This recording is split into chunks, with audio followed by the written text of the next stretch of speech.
се смета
bile doneseni i novi.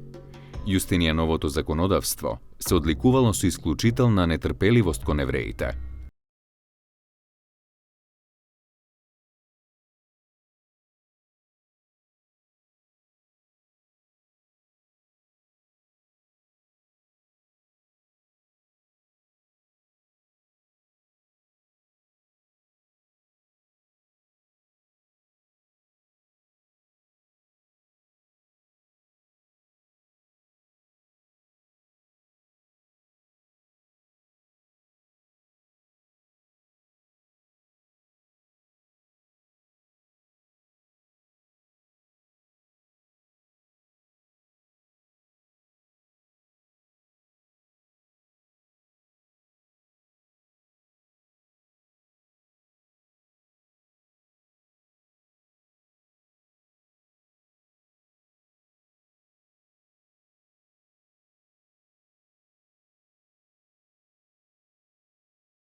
В 1096 и 97 година низ Македонија по пат од Вие Игнација поминуваат крстоносците. Најмногу страдало еврејското население од грабежите и палењето на еврејските општини. Во 1107 година Меир Костурски се споменува како главен рабин на Охрид. Во 12. век, Јуда Леви Мухт, евреин кој преминува во христијанска вера, станал патриарх на Охридската архиепископија. Во 1215 година, папата Инокентије I успеал да натури една антиеврејска одлука, која многу векови ќе биде символ на антисемитизмот. Тогаш се решило дека во сите земји евреите треба да носат таква облека што секој ќе може да направи разлика меѓу вистинските синови на црквата и нечесните припадници на синагогата. Подоцна оваа одлука се изменила, па така секој евреин морал да носи жолта лента на шеширот или на реверот. Поради ваквите радикални ставови на католичката црква, како и појавата на инквизицијата, единствен спас за евреите биле православните држави – Русија, Византија, Бугарија и Србија. Затоа во 12. и 13. век има голема миграција на евреи на Балканскиот полуостров од Западна и Средна Европа. Овој прилив на евреи се чувствувал во македонските градови и по распаѓањето на Византија, односно продолжил и за време на турското владење на овие простори.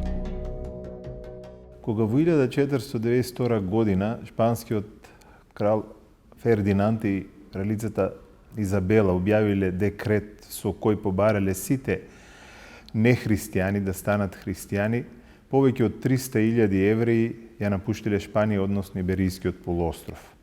Најголем дел од овие евреи се упатиле кон Западна Европа, но еден дел од нив преку Средоземното море се упатил и кон Османлиската империја. Османлиската империја, изборот на Османлиската империја како дестинација на евреите од Иберискиот полуостров е интересен феномен од причини што културата на тие евреи од Иберискиот полуостров повеќе била поврзана со Европа. Меѓутоа, знаејќи дека Османлиската империја представува еден огромен простор кој во тоа време веќе се простирал на 3 континенти и во кој можело слободно да се тргува, да се патува, евреите, една од главните причини зошто евреите избрале оваа империја е токму тоа. Се смета дека во првите 2 децении по протерувањето на евреите од Иберискиот полуостров околу 100.000 евреи пристигнале во Османлиската империја. Главната дестинација овде секако бил Истанбул како главен град и најголем град, а потоа и Солун како исто така пристанишен град и главната врска со европскиот дел на Османлиската империја. За изборот на Османлиската империја на евреите како нова татковина известна заслуга има и писмото кое е упатено од македонскиот евреин Исак Царфати, кој во 1450 година ги повикал, кој е представник на ашкеназите, односно на европските евреи, ги повикал сефардите од Шпанија дека можат да дојдат во Османлиската империја без да имаат никакви проблеми во однос на нивната вера, култура и идентитет. И навистина Османлиската империја со својата толерантна политика кон немуслиманите, со својот така наречен милет систем во кој немуслиманите имале своја културна автономија, јазична автономија, бил вистински простор на кој евреите можеле да продолжат со својата култура, со својот јазик, со својата цивилизација, а исто така да ги продолжат и врските со своите сонародници кои останале во Западна Европа и на тој начин придонесувајќи и за својата понатамошна успешна екзистенција во Османлиската империја, меѓутоа и за многу за врските на Османлиската империја со земјите од Западна Европа. За бегалците кои дошле на Балканскиот полуостров, Солун, како еден од најголемите османлиски градови со извонредна географска положба, бил една од непривлечните цели. За овој град, кој по османлиското освојување почувствувал известна стопанска и демографска стагнација, доселувањето на евреите, вешти трговци и искусни предприемачи со силни врски во многу европски градови, значело вистински препород. Нивното доселување се одвивало од повеќе правци. Повеќето од нив доаѓале преку тогашните државички на Пенинскиот полуостров, од каде што во Солунското пристаниште постојано пристигнувале бродови со голем број бегалци. Како премин биле користени поморските градови на Јадранското крајбрежје, пред се Дубровник. Во овој град се склучувале договори меѓу домашното население и бегалците за нивно префрлање на исток со помош на коњи. Прв таков досега познат договор датира од 21. април 1501 година, со кој мала група евреи требало со 7 коњи да биде префрлена во Солун. Веќе следната година од Дубровник тргнале вкупно 4 каравани со евреи, од кои 3 биле за Солун, а 1 за Скопје. Два главни града биле дестинации на евреите. Едниот бил Истанбул, другиот бил Солун. Поголем дел од нив се разбира останале во Истанбул, како најголем економски и културен центар на Османлиската империја, меѓутоа еден добар дел пристигнал и во Солун. Солун со тек на време станал главниот еврејски центар на територијата на Македонија и не само на Македонија, туку и на целиот Балкански полуостров. Се смета дека веќе после втората деценија од протерувањето од Шпанија во 1492 година, Солун веќе бил со претежно еврејско население, надминувајќи ги бројот на сите останати заедници кои живееле во тој град. Од Солун, како главна дестинација на евреите, бил исто така и одскочна даска за евреите потоа да се населат и во некои други македонски градови. Огромниот број на евреи во Солун дури придонел и тој да го добие називот Солун, град мајка на Израел.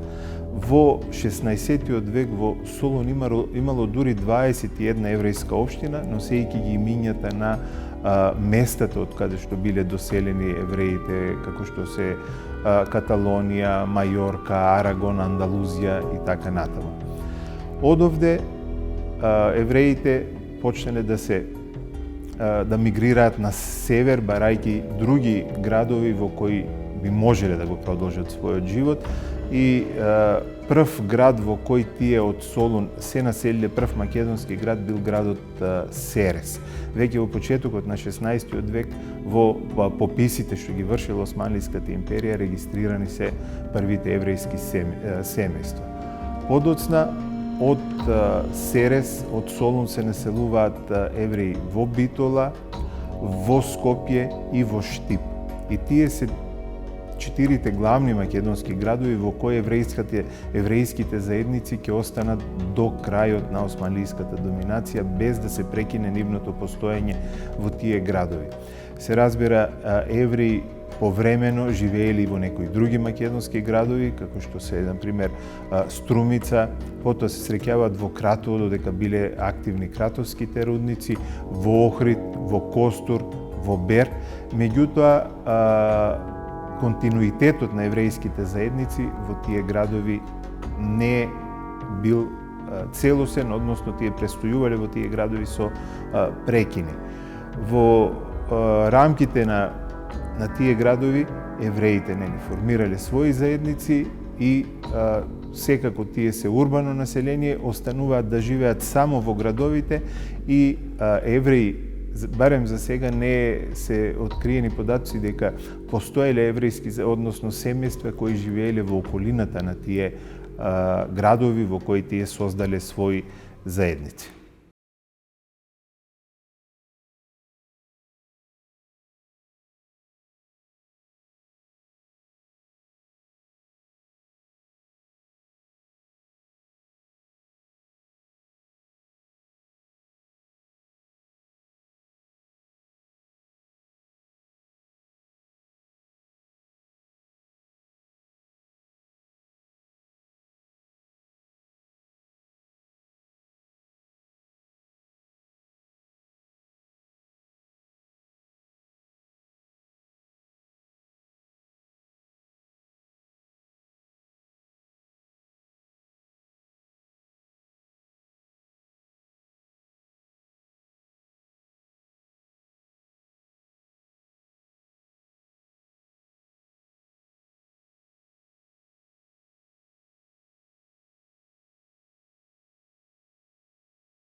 Синагога Португезис.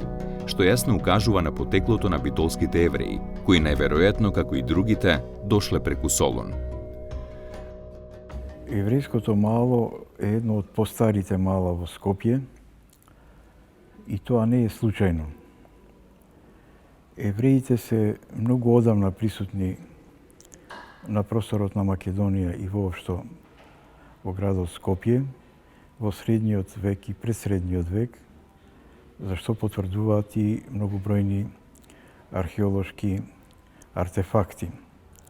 Меѓутоа, еврејското мало во Скопје, кога веламе едно од постарите, мислам на тоа дека е формирано со изгонот на евреите сефарди од Шпанија, некаде при крајот на 15-тиот век, 1492-95, и после тој изгон, кога евреите, еден дел од нив се населува на Балканот, во повеќе земји, во почетокот на 16-тиот век веќе почнува да се оформува ова така наречено еврејско мало или ламаре, како што го нарекувале од еврејската заедница тогаш. Скопје бил друг значаен еврејски центар во Македонија, каде по прогоните на шпанските евреи била создадена еврејска заедница. Според турските пописи, за прв пат евреи во овој град се среќаваат во 1528 година, и тоа 12 семејства, додека во 1544 тој број се зголемил на 32 семејства и 6 неженети, или вкупно 166 лица. Треба да се напомене дека евреите доаѓале во Скопје најверојатно и преку Дубровник, бидејќи имало каравани од овој град чија дестинација била Скопје.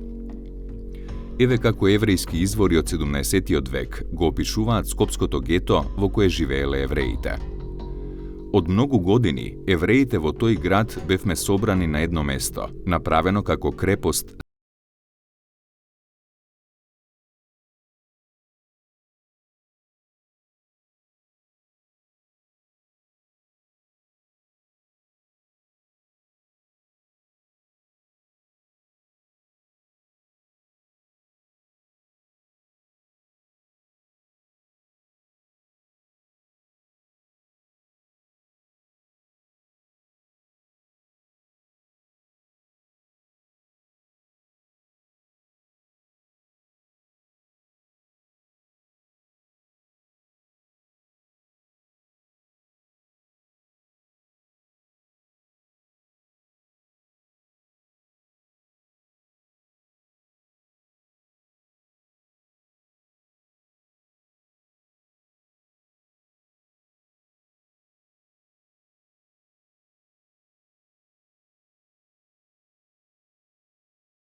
тие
името Донме.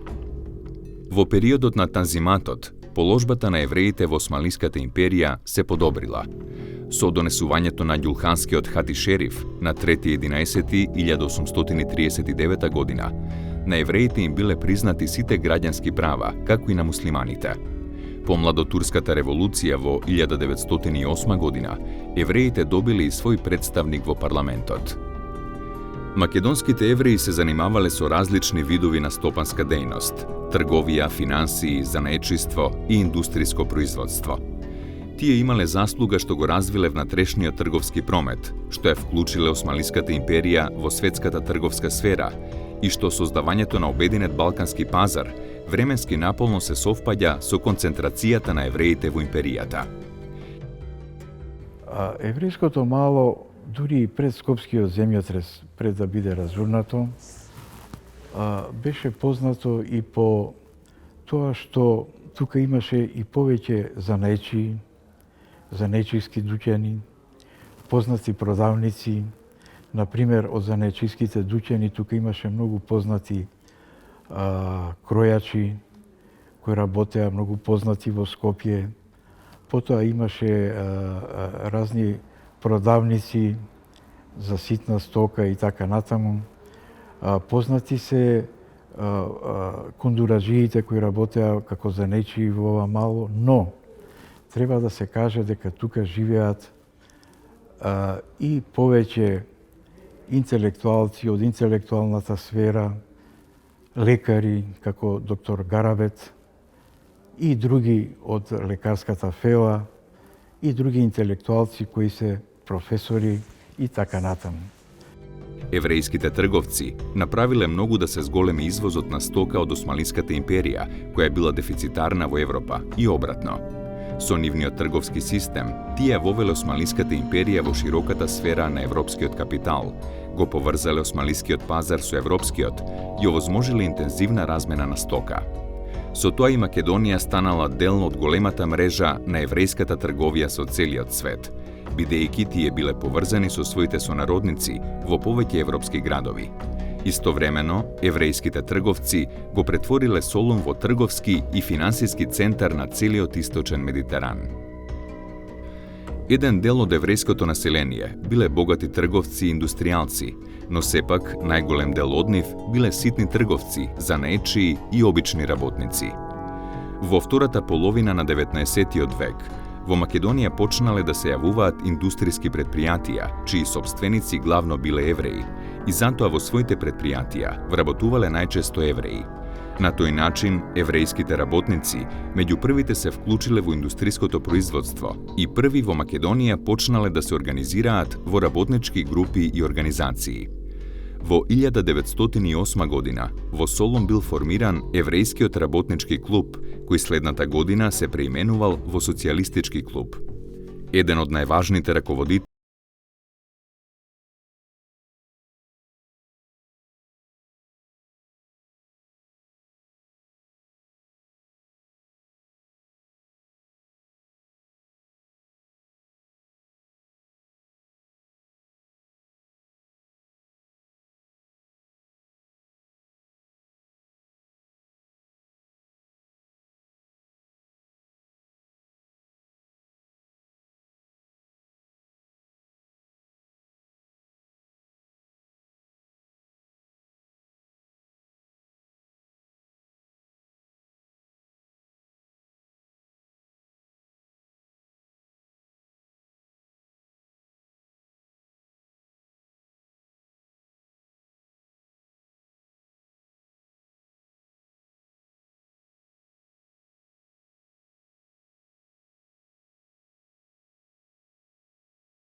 како и со приватните училишта.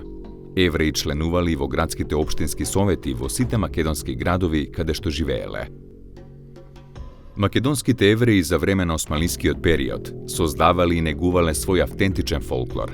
Тој се состоел од народни приказни, песни, раскази, поговорки, досетки и слично, кои биле пренесувани од поколение на поколение. Народните умотворби одиграле голема улога во одржувањето, па дури и во развојот на еврејско-шпанските говори. Еврејските заедници во македонските градови продолжиле да екзистираат и по заминувањето на османлиите од Балканскиот полуостров во 1912 година. 1913-1914 година се две клучни години во историјата на македонскиот народ и заедниците кои што живееле во Македонија, бидејќи во 1913 година со Букурешкиот мировен договор Македонија беше поделена меѓу нејзините соседи. Се уште не беше воспоставен новиот систем, започна Првата светска војна, што значи дека соседните балкански држави не успеја во текот на 13 година по Букурешкиот мировен до јули месец 14 година да ја воспостават својата власт во деловите кои што ги заземаа. Првата светска војна заврши со Версајскиот мировен договор. Крајот на Првата светска војна значеше крај и на трите империи, Османлиската, Австро-Унгарската и Руската империја. Со тоа се формира и нови држави на Версајската мировна конференција. Едно од нив беше и кралството на србите, хрватите и словенците. Покасно, во 1929 година, се променува во кралството Југославија. Животот на македонскиот народ и на населението кое што живееше во Македонија во новите услови за сите не беше ист. Судбината на македонскиот народ беше една од најтешките затоа што македонскиот народ беше подложен на асимилација и на денационализација. Му беше забрането да зборува на својот јазик, да упразнува својата култура и не можеше да формира ниту политички партии. Како во Македонија, уште од антиката, на територијата на Македонија живееше еврејската заедница. Еврејската заедница е една од најстарите заедници на територијата на Македонија. Евреите ги имало речиси во сите поголеми градови на кралството Југославија. Главно се занимавале со ситна трговија или со занаетчиство. И во некои помали места имало еврејски верски општини. Овие општини ја негувале еврејската култура и јазик и развивале голема културно-просветна и верска дејност меѓу заедницата. Еврејските општини немале политички карактер, туку чисто национален, културно-просветен, верски и хуманитарен. Например, битолската верска заедница спроведувала низа хуманитарни акции и за таа цел имала формирано повеќе фондови, како фондот Билкур Холим, посета на болни, и служел за давање парична помош на оние семејства кои поради болест на домаќинот кој ги издржувал останале без приходи. Фондот Озер Далим, здравствена помош, служел само за лекување на болни. Фондот Матанот Лаевјоним, подарок за сиромаси, служел за подобрување на исхраната на бедните еврејски ученици и друго. Средствата за овие фондови биле обезбедувани од доброволниот данок, познат под името Печа, што го плаќал секој евреин според своите материјални можности. Од овој данок било обезбедуван огрев за сиромашните евреи преку зимата или било купувано брашно, особено во деновите на еврејските празници. При овие верски општини се формирале и голем број спортски, музички, пеачки и други еврејски културно-просветни друштва.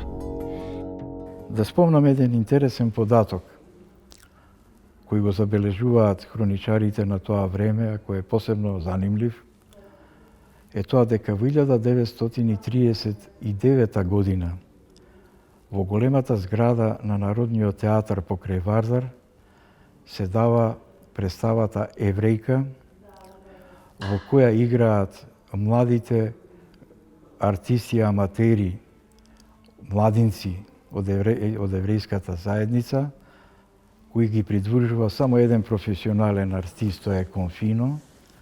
Еврејката во таа представа ја игра Ниника Асео и таа представа е хит во Скопје 1939 година, доаѓа речиси цело Скопје да ја гледа.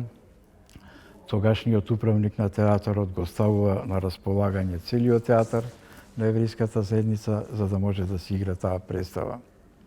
Но треба да се каже дека голема љубов, големо почитување, големо меѓучовечко достоинство владее меѓу жителите на еврејското мало, кои живеат еден соживот заеднички.